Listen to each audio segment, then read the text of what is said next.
ក្នុងវិវរណៈចំពុក13ខ1ដល់ខ10សូមបានអោនក្បាលចុះហើយយើងអធិដ្ឋានទៅកាន់ព្រះជាម្ចាស់ជាមួយគ្នាបពិតព្រះបិតាយើងទាំងអស់គ្នាដែលជា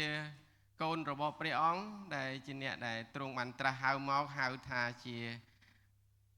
ពូជសងលួងហើយជាអ្នកដែលព្រះអង្គបានត្រាស់ហៅដើម្បីបម្រើបេសកកម្មព្រះអង្គនៅក្នុងលើផែនដីនេះព្រះបិតានៃទុំគុំអើយយើងទាំងអស់គ្នាចង់ឮនៅព្រះសូរសៀងរបស់ព្រះអង្គនៅពេលព្រឹកនេះតាមរយៈ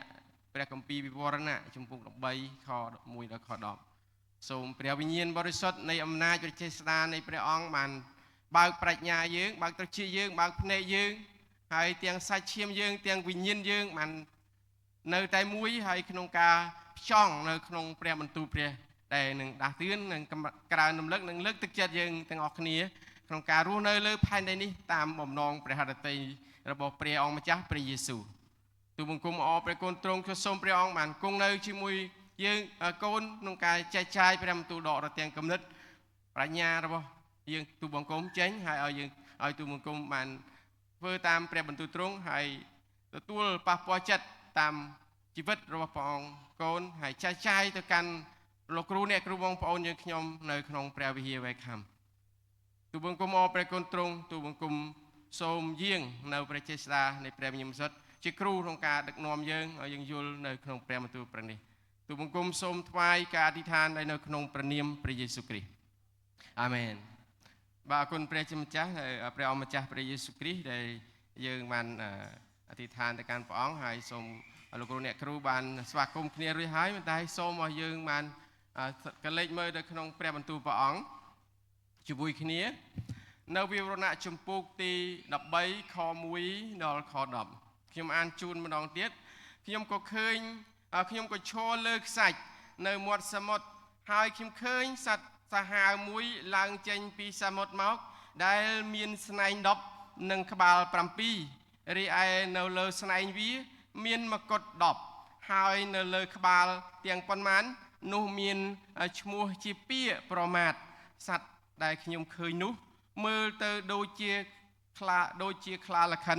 ហើយជើងវាដូចជាជើងនៃខ្លាឃ្មុំហើយមាត់វាដូចជាមាត់សឹងនាគក៏ឲ្យរិទ្ធនឹងបល្ល័ង្ករបស់វាដល់សត្វនោះព្រមទាំងអំណាចយ៉ាងធំដែរខ្ញុំឃើញក្បាលវាមួយដូចជាបានកាប់សម្លាប់ហើយតែរបួសដល់ស្លាប់នោះបានសះជាឡើងវិញហើយផែនដីក៏អស្ចារ្យនឹងសត្វនោះគេក្រាបថ្វាយបង្គំដល់នាគដែលឲ្យសត្វនោះមានអំណាចព្រមទាំងក្រាបថ្វាយបង្គំដល់សត្វនោះដែរដោយនិយាយថាតើមានអ្នកណាដោយសត្វនេះនោះមានអ្នកឯណាដែលអាចច្បាំងនឹងវាបាននាគក៏ឲ្យវាមានមាត់ចេញចេះនិយាយជាពាក្យសម្ដីដ៏ធំនិងពាក្យប្រមាថក៏ឲ្យមានអំណាចនឹងធ្វើការវាក្នុងរវាង42ខែវាបើកមាត់ប្រមាថដល់ព្រះនិងព្រះនាមហើយព្រះវិហារនៃទ្រង់ដែរព្រមទាំងដល់ពួកអ្នកដែលនៅឋានសួគ៌ផងក៏មានអំណាចបានប្រគល់ដល់វាឲ្យច្បាំងឈ្នះពួកបរិសុទ្ធបានហើយនឹងអំណាចលើគ្រប់ទាំងមនុស្សគឺអស់ទាំងគ្រួសារនិងភាសាហើយនឹងអស់ទាំងសាសផងឯអស់មនុស្សទាំងប៉ុន្មាននៅផែនដី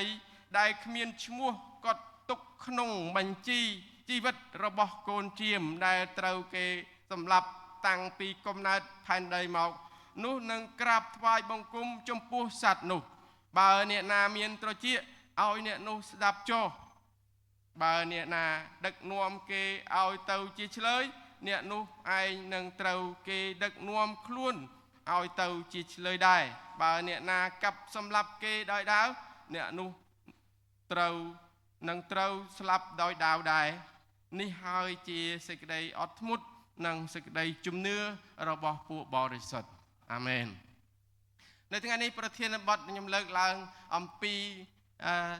ឈរមាំមួនក្នុងជំនឿនៅពេលប្រឈមមុខនឹងអំណាចប្រឆាំងនឹងព្រះ យើងមើលឃើញនៅក្នុងទីនេះបងប្អូនជាទីស្រឡាញ់ក្នុងព្រះអង្គម្ចាស់ព្រះយេស៊ូវគ្រីស្ទ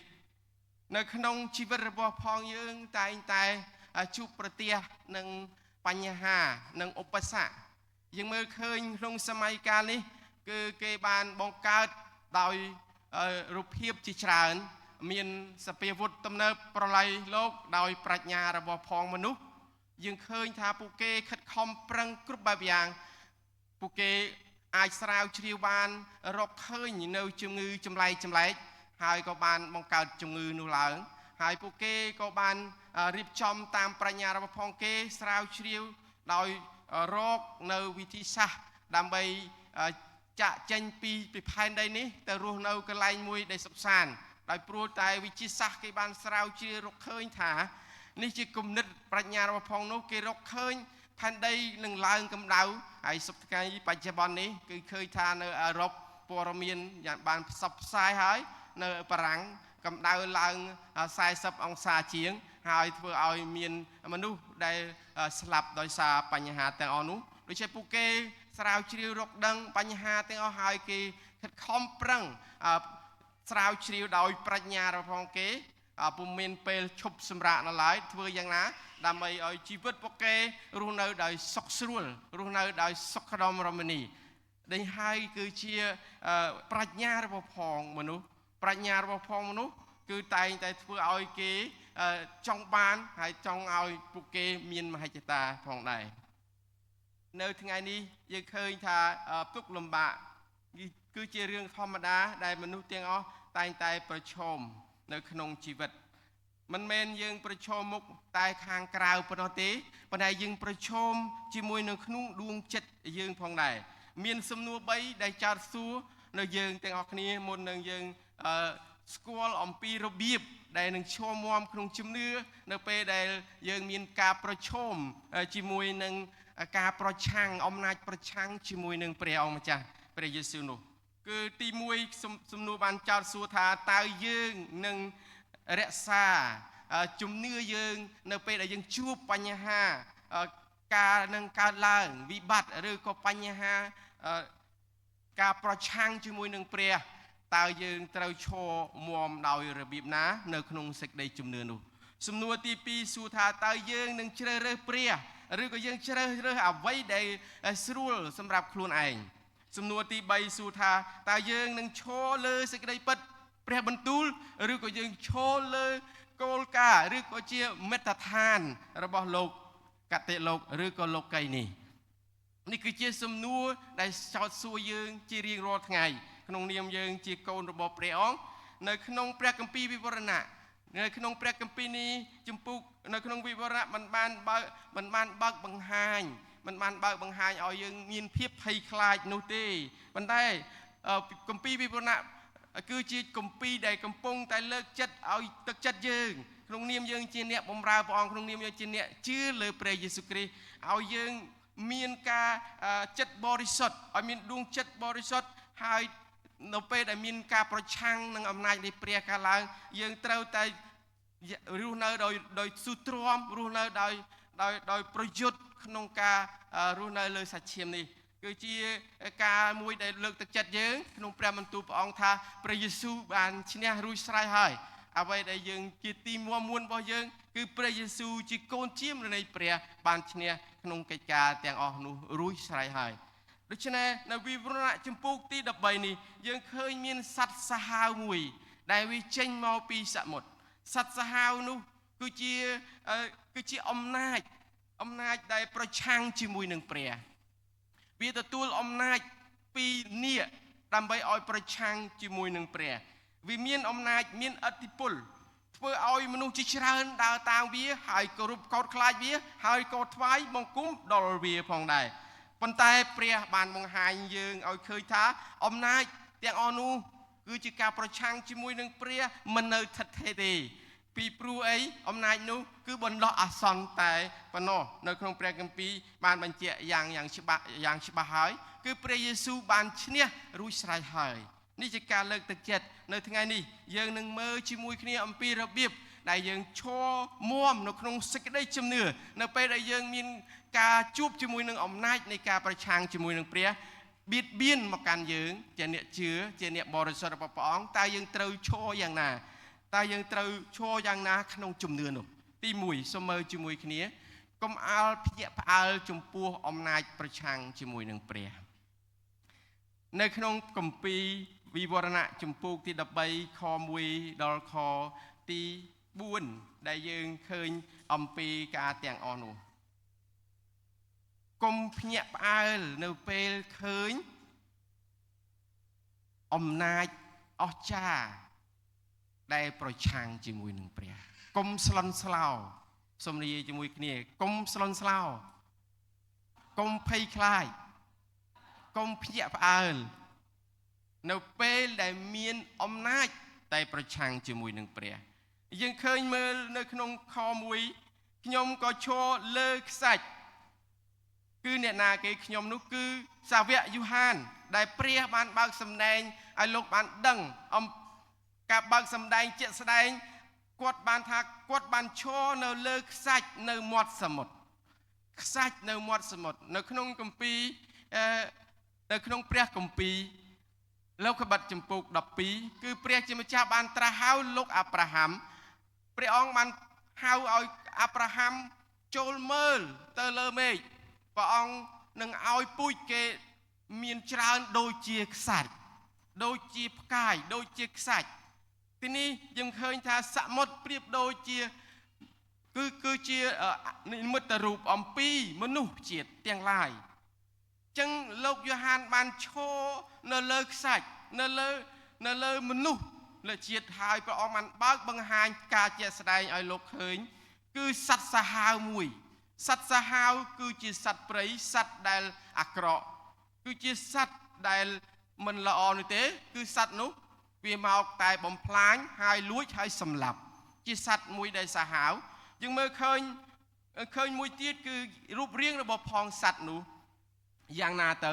គឺសត្វដ៏សាហាវនេះគឺចេញពីសមុទ្រចេញពីជាតិសាសន៍ទីនានានៅលើផែនដីគឺជាសត្វនោះគឺមានស្នែង10ស្នែងបង្ហាញពីអំណាចយើងមើលឃើញរូបភាពនេះគឺអំណាចសក្តានុពលឥទ្ធិពលគឺមានស្នែង10ស្នែងគឺជាអាវុធរបស់សត្វគឺដើម្បីប្រកួតប្រជែងគ្នាបើសិនជាសត្វណាអត់មានស្នែងគឺចាញ់ប្រែយើងឃើញគ្រប់សត្វទាំងអស់មានស្នែងជាស្នែងបង្ហាញនិមិត្តរូបអំពីអំណាចគឺជ័យជំនះគឺអំណាចនឹងមានសក្តានុពលនៅលើក្បាលរបស់វាគឺក្បាលវាមានដល់7បងប្អូនទាំងអស់គ្នាចាប់អារម្មណ៍មានក្បាល7គាត់មានខ្លួនមួយទេខ្លួនរបស់ផងគាត់គឺដូចជាខ្លាលខិនណាហើយជើងរបស់គាត់ដូចជាខ្លាឃ្មុំព្រះគម្ពីរបាននិយាយយ៉ាងដូចនោះហើយមាត់វាដូចជាមាត់សឹងគឺជាមាត់សាហាវមាត់សឹងគឺជាមាត់សាហាវគឺចូលចិត្ត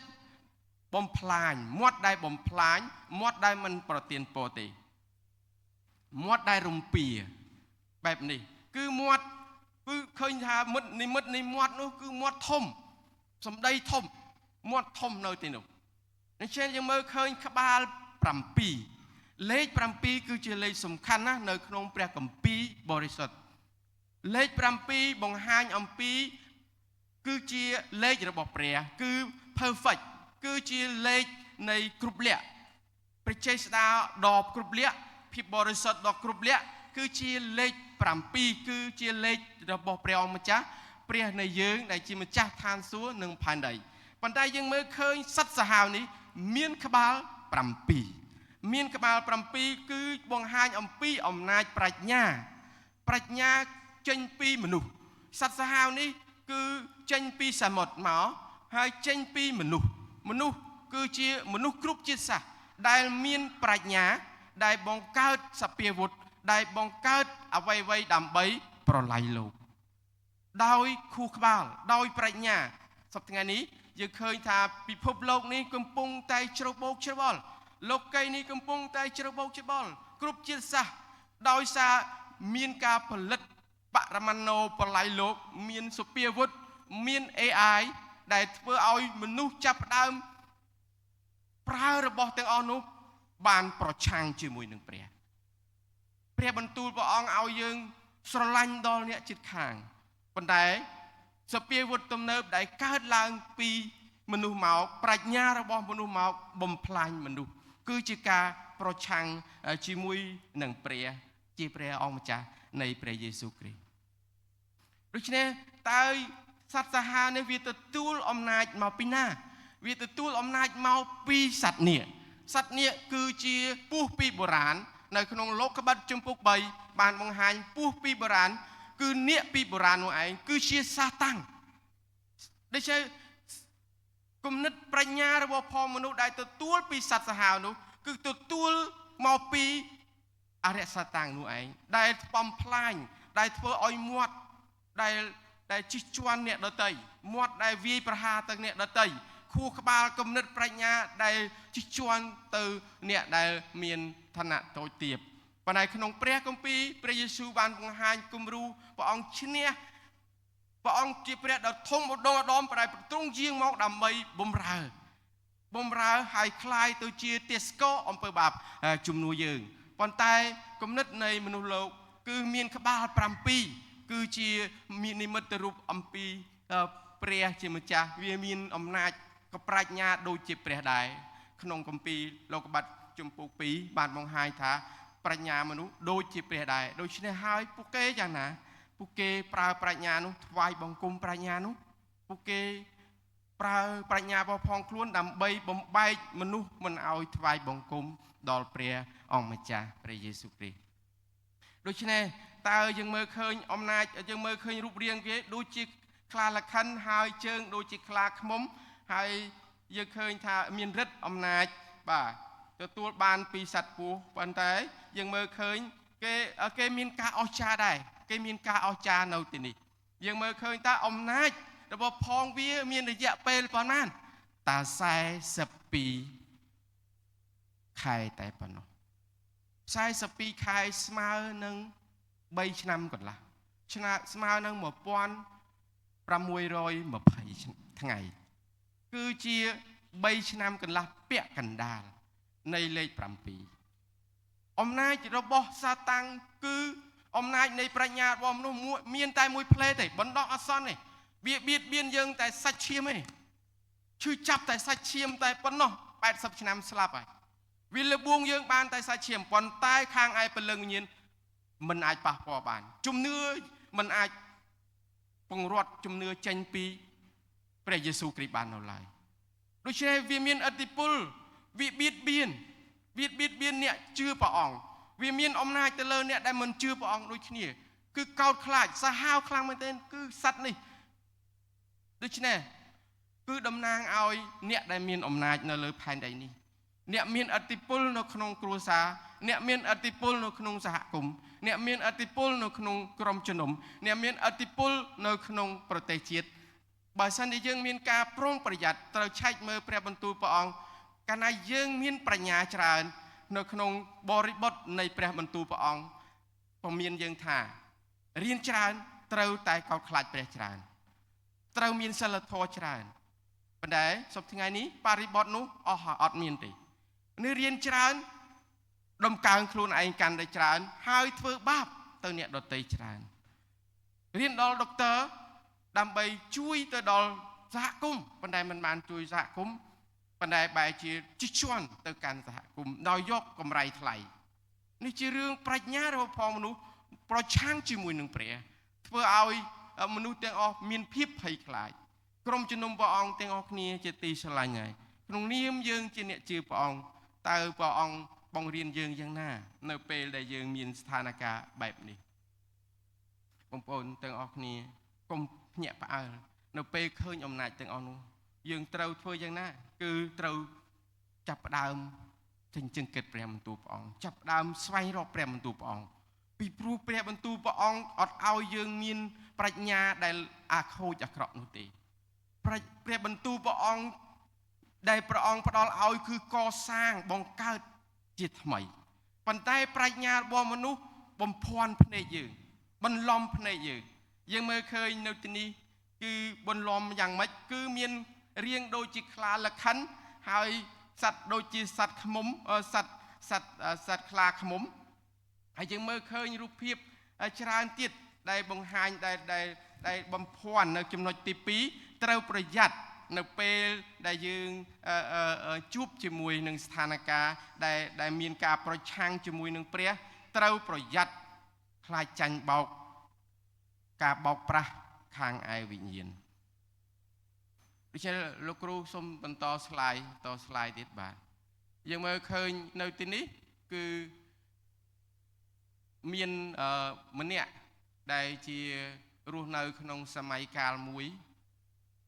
គឺជាអ្នកដែលគឺជាមិត្តភ័ក្តិរបស់ម្នាក់នោះឯងគឺគាត់រស់នៅក្នុងសម័យកាលមួយដែលមានអំណាចដោយប្រាជ្ញាមនុស្សគេចាប់ផ្ដើមកសាងរូបបដិមាករយ៉ាងធំ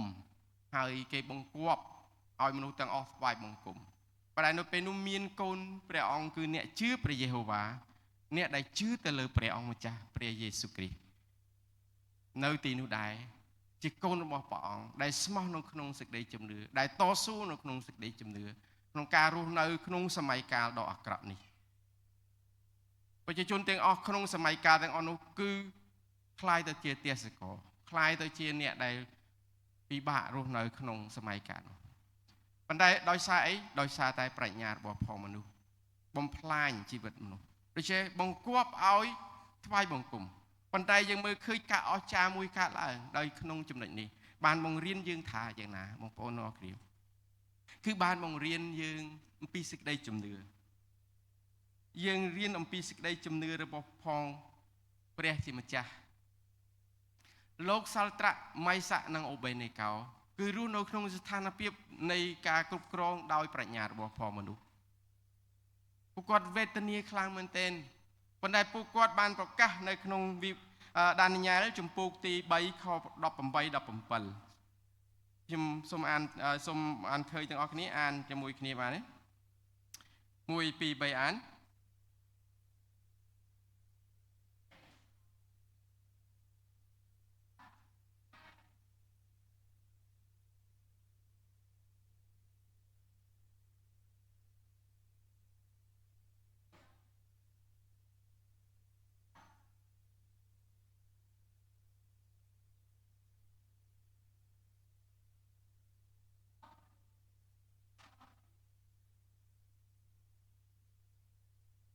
យុវជនទាំង3នាក់នេះសាត្រាក់ម៉ៃសាក់អូបេនីកោសារភាពជំនឿនៅក្នុងព្រះយេស៊ូវគ្រីស្ទនៅក្នុងព្រះនាមព្រះយេហូវ៉ាថា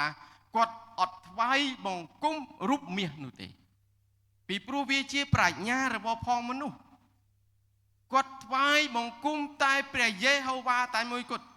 គាត់ថ្វាយបង្គំតែព្រះយេស៊ូវគ្រីស្ទតែមួយគត់នៅក្នុងជីវិតរបស់គាត់សម្រេចចិត្តដើរតាមផ្លូវមួយនេះមិនបោះបង់ចោលទោះបីស្ថានភាពសាច់ឈាមរយៈពេល42ខែតែប៉ុណ្ណោះពិបាករយៈពេល42ខែនៅក្នុងសាច់ឈាមយើងទ្រាំជិះចាប់រយៈពេលបណ្ដោះអាសន្នប៉ុណ្ណោះប៉ុន្តែគាត់មានជំនឿថានៅពេលដែលគាត់មិនតាមគំនិតប្រាជ្ញារបស់ផងមនុស្សគាត់ជឿថាព្រះយេហូវ៉ានឹងសង្គ្រោះគាត់ពីស្ថានភាពដ៏កង្វក់បែបនេះដ៏អាក្រក់ដ៏ខុសខើបែបនេះដែលសម្លាប់មនុស្សទាំងរស់ចូលទៅក្នុងភ្លើងវាគួរឲ្យភ័យខ្លាចទេវាគួរឲ្យភ័យខ្លាចបងប្អូនបើយើងអានគម្ពីរឲ្យបានស៊ីជម្រៅបើសិនយើងស្ថានភាពរបស់យើងវិញយ៉ាងណាតែយើងហ៊ានប្រឈមជាមួយនឹងការទាំងអស់នោះទេតែយើងហ៊ានដើរចូលភ្លើងហ៊ានឲ្យគេបោះក្នុងភ្លើងដែលកំពុងតែឆេះសន្ធោសន្ធៅទេសូមយើងឆែកមើលសេចក្តីជំនឿរបស់ផងយើងជំនឿពិតស្មោះត្រង់ទោះគ្មានជំនួយការពារក៏ដោយគឺត្រូវស្មោះត្រង់នេះគឺជាជំនឿពិតស្ថានភាពស្ថានភាពបែបណាសាច់ឈាមឈឺចាប់យ៉ាងណាប៉ុន្តែវិញ្ញាណប្រលឹងយើងមិនបាត់បង់ទេគឺព្រះនឹងសង្គ្រោះប៉ុន្តែយើងឃើញការអស្ចារ្យនៅក្នុងស្ថានភាពបែបនេះគឺពួកគេទទួលបានសេចក្តីសង្គ្រោះពីព្រះយេហូវ៉ា 100% ដោយសក់អត់មានភ្លើងឆេះយ៉ាងចន្ទោសន្ធៅប៉ុន្តែសក់អត់មានឆេះទេអាវអត់មានឆេះហើយមាន3នាក់ដែលបោះចូលប៉ុន្តែមាន4នាក់គេមើលឃើញមាន4នាក់ស្ដេចមើលឃើញមាន4នាក់បងប្អូនទាំងអស់គ្នាគឺជារឿងមួយ ដែលលើកទឹកចិត្តយើងក្នុងនាមយើងជាពួកបរិសុទ្ធរបស់ព្រះជាអ្នកជឿព្រះយេស៊ូវគ្រីស្ទសូមរក្សាសេចក្តីជំនឿនៅពេលមានបញ្ហាការប្រឆាំងជាមួយនឹងព្រះកើតឡើងដោយប្រាជ្ញារបស់ផងមនុស្សពេលខ្លះយើងទាំងអស់គ្នាយើងចំណាយពេលជាមួយនឹង smartphone ជាមួយនឹង AI វាគឺជាប្រាជ្ញារបស់ផងមនុស្សហើយបំផ្លាញជំនឿនៅក្នុងជំនឿរបស់ព្រះយេស៊ូវគ្រីស្ទគ្រួសារមានគ្នា5នាក់មានទូរស័ព្ទគ្រប់ដៃបែកបាក់ពីគ្នាម្នាក់កាន់ទូរស័ព្ទលែងទំនាក់ទំនងគ្នាដូចពីសម័យកាលមុនបែកបាក់ជាមួយនឹងព្រះបែកបាក់ជាមួយនឹងធម្មជាតិជាប្រាជ្ញារបស់ផងមនុស្សនាំឲ្យមនុស្សបែកបាក់គ្នាមនុស្ស2នាក់នៅក្នុងបន្ទប់មាន smartphone គឺផ្ដាច់គ្នាផ្ដាច់ទំនាក់ទំនងគ្នាដោយសារតែ smartphone លោកគ្រូបងប្អូនទាំងអស់គ្នាជាទីស្រឡាញ់អើយតើយើងត្រូវគិតយ៉ាងណាយើងអាចប្រើបានយើងអាចយកមកជាឧបករណ៍របស់ផងយើងបានប៉ុន្តែមិនត្រូវឲ្យវាមកបំផ្លាញជីវិតយើងទេក្នុងសេចក្តីជំនឿព្រះយេស៊ូវគ្រីស្ទទេអាមែនសូមមើលអំពីលោកសាល់ត្រាក់មីសាក់និងអូបេនីកោគឺគាត់សារភាពជំនឿទោះបីបោះចូលក្នុងភ្លើងក៏ដោយខ្ញុំមិនថ្វាយបង្គំរូបនេះទេខ្ញុំមិនតាមនេះទេគឺខ្ញុំតាមតែមួយគត់គឺព្រះយេស៊ូវខ្ញុំតាមតែមួយគឺផ្លូវព្រះយេស៊ូវគ្រីស្ទខ្ញុំរក្សាតែមួយគត់ជឿព្រះយេស៊ូវគ្រីស្ទអត់បោះបង់ទេនេះគឺជាសេចក្តីជំនឿពិតហាឡេលូយ៉ារៀនច្រើនកោតខ្លាចព្រះច្រើនរៀនច្រើនផ្លាស់ប្ដូរពាក្យសម្ដីផ្លាស់ប្ដូរអាកប្បកិរិយារបស់យើងគឺជារៀនច្រើនកោតខ្លាចព្រះច្រើនយល់ច្រើនកោតខ្លាចព្រះច្រើននេះគឺជាវិធីសាស្ត្ររបស់ព្រះជាម្ចាស់កុំឲ្យសម្ពាធដែលជាប្រាជ្ញារបស់ផងមនុស្សបានជិះជាន់យើងនៅក្នុងជំនឿនៃព្រះយេស៊ូវគ្រីស្ទឡើយដែលបង្រាត់យើងមិនឲ្យយើងជឿព្រះយេស៊ូវគ្រីស្ទឡើយទី2យើងចូលដល់ទី2ចំណុចទី2យើងត្រូវឈរយ៉ាងណានៅក្នុងជំនឿនៅពេលដែលមានបញ្ហាទំនាស់ឬក៏បែកបាក់ឬក៏ប្រឆាំងជាមួយនឹងព្រះយើងមើលឃើញនៅទីនេះមានរូប2ណាមនុស្សមួយប៉ុន្តែមានរូប2រូបមួយខ្មៅរូបមួយសគឺជាការឆោបោកខាងឯវិញ្ញាណនៅក្នុងលោកុបិតនៅក្នុងព្រះគម្ពីរវិវរណៈចំពោះទី13ខទី5ដល់ខទី8យើងមើលឃើញពាក្យមួយគឺច្បាំងឈ្នះពួកបរិសុទ្ធមានអំណាចលើមនុស្សទាំងអស់ពាក្យបោកបញ្ឆោតគឺជាពាក្យមួយដែលនិមិត្តរូបអំពីឈ្នះពួកបរិសុទ្ធសង្គ្រាមគឺឈ្នះពួកបរិសុទ្ធសាហាវគឺពួកសត្វនេះគឺធ្វើគឺជាការប្រើកម្លាំងគឺជាប្រើអំណាចប្រជាស្ដាដើម្បីបញ្ឆោតនៅក្នុងការដែលយើងរស់នៅលើផែនដីនេះហើយយើងឃើញថាចម្បាំងឈ្នះពួកបរិសុទ្ធនេះគឺយើងឃើញថាការបញ្ឆោតតើព្រះអនុញ្ញាតឲ្យសត្វសាហាវឈ្នះពួកបរិសុទ្ធដោយរបៀបណាបងប្អូនទាំងអស់គ្នាតើព្រះអនុញ្ញាតឲ្យពួកសត្វសាហាវនេះឈ្នះពួកបរិសុទ្ធដោយរបៀបណាត្រូវតែយើងមានការប្រុងប្រយ័ត្នមែនទែនចំពោះការវែងញែកគឺយើងមើលឃើញនៅចំណុចនេះគឺឈ្នះខាងតែរូបកាយទេឈ្នះខាងតែរូបកាយទេគ្រូคล้ายឬក៏សាសនាដែលខុសពីយើងគឺគ្រាន់តែគ្រប់គ្រងឬក៏លបួងយើងឬក៏ធ្វើឲ្យយើងឈឺចាប់ចងវាយយើងដោយសារជំនឿព្រះយេស៊ូវគ្រីស្ទបៀតបៀនយើងតែផ្នែកផ្លូវរូបកាយទេវាឯនេះគឺប៉ុន្តែខាងឯវិញ្ញាណវិញគឺព្រះអង្គបានសន្យាហើយថាទ្រង់នឹងសង្គ្រោះហើយអីពីព្រោះអីក្នុងព្រះគម្ពីរថាអ្នកដែលមានឈ្មោះក៏ទុកក្នុងបញ្ជីជីវិតនៃកូនជៀមអ្នកនោះមិនត្រូវបានអ្នកអាក្រក់មនុស្សអាក្រក់ឬក៏វិញ្ញាណអាក្រក់មកបំផ្លាញពួកគេបាននៅឡើយឥឡូវនេះបងប្អូនលោកគ្រូអ្នកគ្រូជាទីស្រឡាញ់ហើយតើយើងមានឈ្មោះនៅក្នុងបញ្ជីជីវិតនៃកូនជៀមហើយ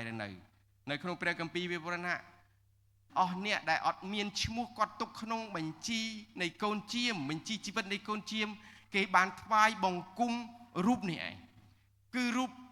នេះហើយនឹងនេះហើយនឹងទាំងអស់នេះឯងគេថ្វាយបង្គំមនុស្សធ្វើជាព្រះគេថ្វាយបង្គំដុំថ្មគេថ្វាយបង្គំផ្សេងធ្វើជាព្រះគឺជាការបោកបញ្ឆោតតែការបោកបញ្ឆោតនេះគឺបង្ហាញអំពីជីវិតមនុស្សទាំងអស់គឺដែលមិនជឿព្រះអង្គគេថ្វាយបង្គំរូបនោះបញ្ហានោះយ៉ាងពិតប្រាកដដោយព្រោះអីគឺគេមានការអស្ចារ្យដែរគេមានការអស្ចារ្យយ៉ាងម៉េចនៅក្នុងក្បាលមាន7ប៉ុន្តែក្បាលមួយកាប់ស្លាប់ហើយប៉ុន្តែស្រាប់តែលោកយូហានឃើញថាក្បាលមួយទៀតនោះរស់ក្បាលហ្នឹងឯងរស់ឡើងវិញគឺជាអភូតហេតុឬគឺជាការអស្ចារ្យរបស់ផងមនុស្សប្រាជ្ញារបស់មនុស្សគឺអាចធ្វើបាន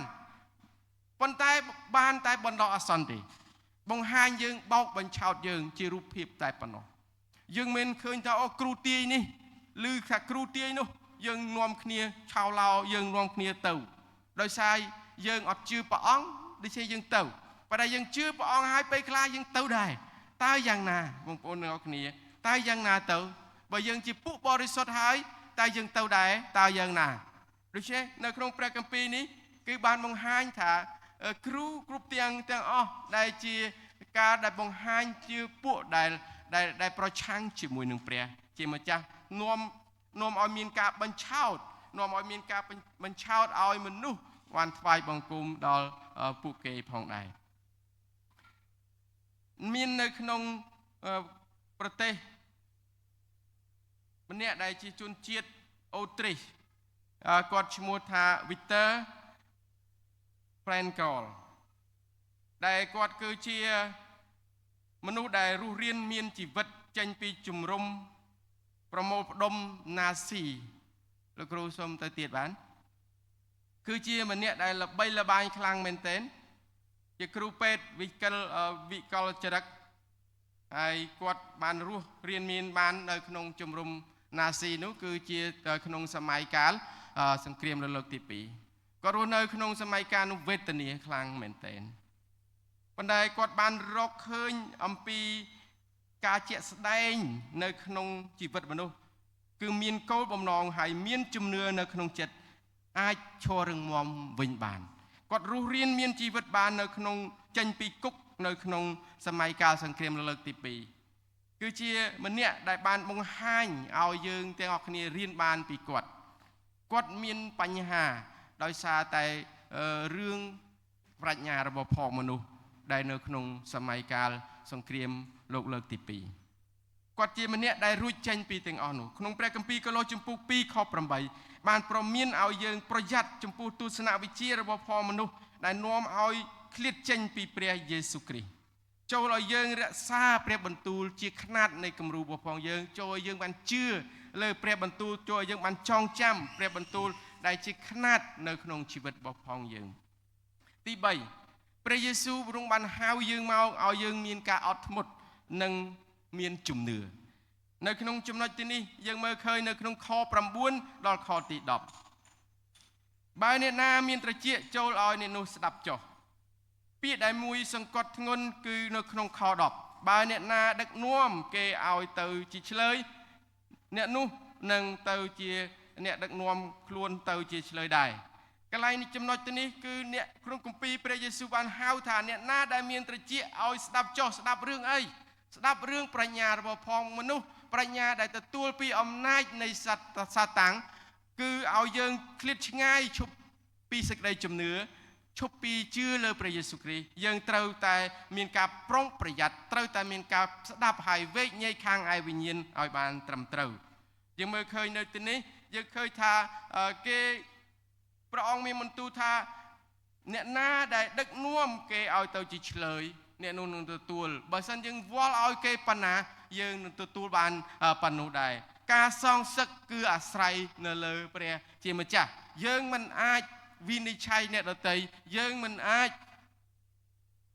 មើលទៅកាន់អ្នកដទៃដោយប្រាជ្ញារបស់ផងខ្លួនឯងទេយើងអាចវិនិច្ឆ័យមនុស្សដទៃតាមតែមួយគត់គឺព្រះបន្ទូលព្រះយេស៊ូវគ្រីស្ទគឺជាចៅក្រមជាអ្នកជំរុំជម្រះទៅកាន់មនុស្សដទៃ លោកគ្រូអ្នកគ្រូយើងជាអ្នកដែលផ្ដល់នៅព្រះពរមាត់យើងគឺជាមាត់ដែលប្រទានពរយើងជាមិនមែនជាមាត់ដែលប្រតិចផ្ដាសានោះទេការសងសឹកគឺនៅលើព្រះយេហូវ៉ានេះគឺជាព្រះបន្ទូលព្រះអង្គបានលើកទឹកចិត្តយើងនឹងតស៊ូនៅក្នុងការទាំងអស់នោះក្នុងពិភពលោកដ៏រញ៉េរញ៉ៃក្នុងគំនិតនៃវិលវល់នៅលើផែនដីនេះយើងក្នុងគម្ពីរថាយើងអាចឈរបានដោយសារអីគេបាទយើងឃើញថាអ្នកណាដែលមានឈ្មោះនៅក្នុងកូនជៀមគេនឹងទទួលបានឈ្នះបានមួយទៀតយើងឃើញថាយើងមានទី1គឺយើងត្រូវតែតស៊ូអត់ធ្មត់នៅចុងខ10គឺយើងត្រូវតស៊ូអត់ធ្មត់នេះហើយជាសេចក្តីអត់ធ្មត់និងសេចក្តីជំនឿរបស់ពុទ្ធបរិស័ទព្រះមិនបានសន្យាថាអ្នកជឿគ្មានបញ្ហានោះទេអ្នកជឿអត់មានទុក្ខលំបាកនោះទេប៉ុន្តែព្រះបានសន្យាថាទ្រង់នឹងមិនបោះបង់ចោលអ្នកជឿព្រះអង្គនោះឡើយក្នុងគម្ពីរយ៉ាកុបជំពូក1ខ12អ្នកណាដែលស៊ូទ្រាំអត់ធ្មត់ក្នុងការលំងអ្នកនោះមានពរហើយអ្នកណាដែលមានការស៊ូទ្រាំក្នុងការបៀតបៀនដោយសារជឿព្រះយេស៊ូវគ្រីស្ទអ្នកនោះមានព្រះពរហើយយើងមើលឃើញ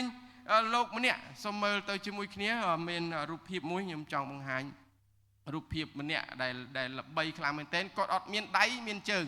ទីនេះលោកគ្រូអ្នកគ្រូបានស្គាល់ហើយគាត់ម្នាក់នេះអត់មានដៃអត់មានជើងណាអត់មានដៃអត់មានជើងប៉ុន្តែមានតែខ្លួនคล้ายទៅជាអ្នកវាលខ្មិនជាអ្នកចែកចាយនៅលើសកលលោកដោយសារអីជីវិតគាត់នៅក្នុងជីវិតរបស់ផងគាត់យើងមើលឃើញ background នៅក្នុងរូបរបស់ជីវិតរបស់ផងគាត់យើងឃើញថាគាត់ជាម្នាក់ដែលមានបញ្ហាផ្លូវចិត្តដែរអាយុ10ឆ្នាំគាត់ចង់សម្លាប់ខ្លួនដោយសារវិបត្តិផ្លូវចិត្តដោយសារវិបត្តិនៅក្នុងដួងចិត្តប៉ុន្តែដោយសារគ្រួសារគាត់សេចក្តីស្រឡាញ់ចេញពីគ្រួសារនិងសេចក្តីស្រឡាញ់ចេញពីក្រុមជំនុំគាត់បានផ្លាស់ប្រែជីវិតថ្មីគាត់ត្រូវតែតស៊ូរហូតដល់គាត់អត់មានដៃអត់មានជើងប៉ុន្តែคล้ายទៅជាអ្នកដែលចែកចាយអំពីសេចក្តីសង្ឃឹមដល់រស់តាមរយៈជំនឿព្រះយេស៊ូវគ្រីស្ទលើសកលលោកគាត់អត់មានដៃអត់មានជើងអត់មានអីធ្វើបាននេះបង្រៀនយើងថាកម្រិតនៃរាងកាយកម្រិតនៃអវយវៈរបស់ផងយើងមិនអាចកំណត់ផែនការរបស់ព្រះបើអ្នកណាមានគោលបំណងមានគោលដៅមាននិមិត្តជាមួយនឹងព្រះយេស៊ូវគ្រីស្ទព្រះអង្គប្រើអ្នកនោះឯងអាមែនដូចជាបងប្អូននៅទីនេះបងប្អូនមានបញ្ហាគ្រួសារបងប្អូនមានបញ្ហាសេដ្ឋកិច្ចបងប្អូនមានបញ្ហាសុខភាពបងប្អូនមានបញ្ហាផ្លូវចិត្តដូចជាលោកម្នាក់នេះដែលមាននៅក្នុងរូបភាពដែលខ្ញុំបានបង្ហាញនៅទីនេះគឺជាការប៉ះពាល់ចិត្តខ្ញុំមែនទែនខ្ញុំមានដៃខ្ញុំមានជើងប៉ុន្តែខ្ញុំហេតុអីខ្ញុំអត់ចេះស៊ូទ្រាំដូចគាត់យ៉ាងដូចនោះនៅក្នុងពេលដែលគាត់រៀននៅបឋមមានមិត្តភ័ក្តិជាច្រើននិយាយអាក្រក់ពីគាត់និយាយមើលងាយគាត់ប៉ុន្តែគាត់ទទួលបានសេចក្តីស្រឡាញ់ពីគ្រួសារទទួលបានសេចក្តីស្រឡាញ់ពីគ្រូគង្វាលទទួលបានសេចក្តីស្រឡាញ់ពីผู้ជំនុំគាត់មានជីវិតតស៊ូក្នុងជំនឿរហូតដល់គាត់បានទទួលបានជោគជ័យឈ្នះបញ្ហាផ្លូវចិត្តឈ្នះបញ្ហាសុខភាពឈ្នះពីការបៀតបៀនពីអ្នកដទៃដូច្នេះបងប្អូនអរគ្នាព្រះបានត្រាស់ហៅយើងឲ្យយើងស៊ូទ្រាំអត់ធ្មត់ក្នុងសេចក្តីជំនឿរហូតដល់ទីបញ្ចប់សូមកុំបោះបង់ចោលជំនឿព្រះយេស៊ូវគ្រីស្ទឡើយបងប្អូនទៅផ្ទះវិញយុវជនយុវតីជាទីស្រឡាញ់ហើយព្រះបន្ទូលប្រាប់យើងថាយើងត្រូវមានការស្មោះត្រង់ចំពោះព្រះជាម្ចាស់អ្វីដែលយើងរៀនបាននៅថ្ងៃនេះយើងមើលជាមួយគ្នាសូមមើលនៅក្នុង slide សូមអានជាមួយគ្នានៅក្នុង slide សូមអាននៅក្នុង slide ជាមួយគ្នា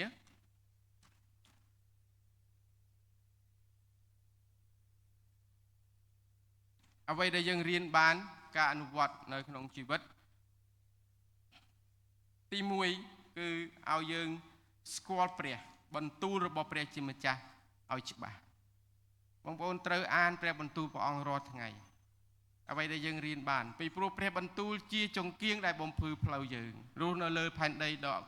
ដ៏អាក្រក់នេះរស់នៅលើផែនដីដ៏វិលវល់នេះយើងត្រូវការចាំបាច់មានចង្គៀងដែលបំភ្លឺផ្លូវយើងពីព្រោះលោកីនេះងងឹតលោកីនេះបាត់បង់ដូច្នេះយើងត្រូវការទទួលយកព្រះបន្ទូលព្រះអង្គដែរបើបំភ្លឺយើងរាល់ថ្ងៃគឺត្រូវអានព្រះបន្ទូលព្រះអង្គរាល់ថ្ងៃនៅក្នុងអ្វីខំយើងមួយថ្ងៃ3ចម្ពោះប៉ុន្តែបងប្អូនសូមអានព្រះបន្ទូលលើកទឹកចិត្តសូមអានព្រះបន្ទូលព្រះអង្គពីព្រោះយើងមិនអាចយកឈ្នះលើសេចក្តីអាក្រក់បាននៅឡើយភាពភ័យខ្លាចបាននៅឡើយបើសិនជាយើងអត់បានអានព្រះបន្ទូលព្រះអង្គយើងមើលឃើញទី2គឺយើងត្រូវឈរនៅក្នុងសេចក្តីជំនឿជឿព្រះយេស៊ូវគ្រីស្ទកុំបោះបង់ចោលសេចក្តីព្រះយេស៊ូវគ្រីស្ទរហូតដល់យើងស្លាប់ហើយព្រះយេស៊ូវបានសន្យាថាឈ្មោះអ្នកបានកត់ទុកក្នុងបញ្ជីជីវិតកូនជាមហើយអ្នកអាយកុំបោះបង់ចោលឡើយពេលដែលនៅក្នុងប្រទេសជាតិមួយដែលគ្រួសារមួយដែលគឺមានឈ្មោះកត់ទុកណានៅក្នុងសង្គមមួយមានឈ្មោះកត់ទុកយើងដូចគ្នាដែរយើងទៅឋានសួគ៌ព្រះអង្គកត់ឈ្មោះទុកយើងហើយកុំបារម្ភគេសម្លាប់យើងបានតែរូបកាយទេប៉ុន្តែវិញ្ញាណព្រលឹងគឺមិនអាចពង្រត់យើងបានឡើយសត្វសាហាវមនុស្សមានប្រាជ្ញាយ៉ាងណាក៏ដោយគឺមិនអាចធ្វើពង្រត់យើងចេញពីសេចក្តីស្រឡាញ់នៃព្រះបានទេសេចក្តីអធិដ្ឋានជាមួយគ្នាសូមអានសេចក្តីអធិដ្ឋានជាមួយគ្នាខ្ញុំចង់ឲ្យលោកគ្រូអ្នកគ្រូបងប្អូនទាំងអស់គ្នាមុននឹងអធិដ្ឋានសូមក្រោកឈរឡើងហើយយើងប្រកាសជាមួយគ្នាព្រះយេស៊ូវទ្រង់មិនផ្លាស់ប្រែបងប្អូនប្រកាសជាមួយគ្នាព្រះយេស៊ូវទ្រង់មិនផ្លាស់ប្រែទេព្រះយេស៊ូវទ្រង់ស្មោះត្រង់ព្រះយេស៊ូវបានឈ្នះហើយចូលរក្សាជំនឿរហូតដល់ទីបញ្ចប់អាមែនខ្ញុំប្រកាសម្ដងទៀតព្រះយេស៊ូវមិនផ្លាស់ប្រែទេសូមស្រែកថាអាមែនអាមែនព្រះយេស៊ូវមិនផ្លាស់ប្រែទេព្រះយេស៊ូវទ្រង់ស្មោះត្រង់ព្រះយេស៊ូវទ្រង់ឈ្នះហើយព្រះយេស៊ូវទ្រង់ឈ្នះហើយហាឡេលូយ៉ាសូមយើងបានអធិដ្ឋានជាមួយគ្នាសូមយើងមើលសេចក្តីអធិដ្ឋានទី1សូមអធិដ្ឋានចំណុចទី1បាទសូមស្លាយបន្តបាទអធិដ្ឋានបន្តមើលសេចក្តីអធិដ្ឋានរបស់យើងនៅក្នុងស្លាយខ្ញុំបានដាក់អធិដ្ឋានទី1គឺអធិដ្ឋាន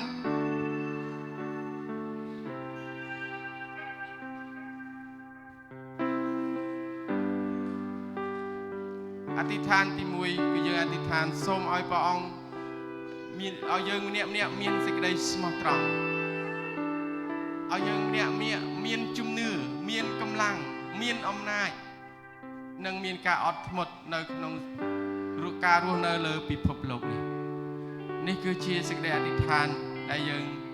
អធិដ្ឋានជាមួយគ្នាសូមឲ្យព្រះវិញ្ញាណបរិសុទ្ធប្រទានអំណាចដល់យើងកម្លាំងដល់យើងប្រទានសេចក្តីជំនឿដល់យើងហើយឲ្យយើងបានទទួលបាននៅការអត់ធ្មត់តស៊ូទោះបីជាមានការលំបាកមានការហ្វឹកហ្វឺននៅលើផែនដីវិបាកវេទនាយ៉ាងណាយើងស៊ូទ្រាំជាមួយគ្នាស្មោះត្រង់នៅក្នុងសេចក្តីជំនឿសូមលើសម្លេងអធិដ្ឋានជាមួយគ្នាព្រះយេស៊ូវអូព្រះយេស៊ូវព្រះយេស៊ូវព្រះបិតានៃទូគុំអើយព្រះបិតាលោកគុំយើងខ្ញុំសូមអរព្រះគុណព្រះអង្គព្រះបន្ទូលព្រះអង្គបានបង្ហាញថាសូមឲ្យយើងស្លន់ស្លោសូមឲ្យយើងមានការភ្ញាក់ផ្អើលនៅពេលនេះនឹងឃើញអំណាចការប្រឆាំងជាមួយនឹងព្រះអង្គការមានជាមួយនឹងព្រះអង្គឲ្យយើងមានការប្រុងប្រយ័ត្នចំពោះការឆោបោកការវិញ្ញាណបំប្រាស់បិតានៃទូគុំអើយសូមឲ្យកូនទាំងអស់គ្នាឈ្មោះមកមួយដែលព្រះអង្គបានត្រាស់ឲ្យយើងខ្ញុំដើម្បីនឹងរស់នៅដោយការអត់រស់នៅដោយរក្សាសេចក្តីជំនឿបងសូមប្រទានអំណាចព្រះចេស្តានៃព្រះវិញ្ញាណដល់យើងខ្ញុំដោយព្រះនាមព្រះយេស៊ូវគ្រីស្ទដោយព្រះនាមព្រះយេស៊ូវគ្រីស្ទសូមព្រះវិញ្ញាណបរិសុទ្ធបំពេញអំណាចព្រះចេស្តាដល់យើងខ្ញុំសូមព្រះអង្គបានបំពេញសេចក្តីជំនឿមួយថែមក្នុងការដើរតាមព្រះអង្គនៅលើផែនដីនេះទោះបីជាមានទុក្ខមានលំបាកមានខុសទឹកចិត្តមានសេចក្តីស្លាប់យ៉ាងណាក៏ដោយព្រះអង្គសូមឲ្យកូនបានសម្រេចចិត្តដើរតាមផ្លូវនៃជើងកាយសម្រេចចិត្តដើរតាមផ្លូវរបស់ព្រះយេស៊ូវគ្រីស្ទពីព្រោះជាជីវិតជាសេចក្តីពិត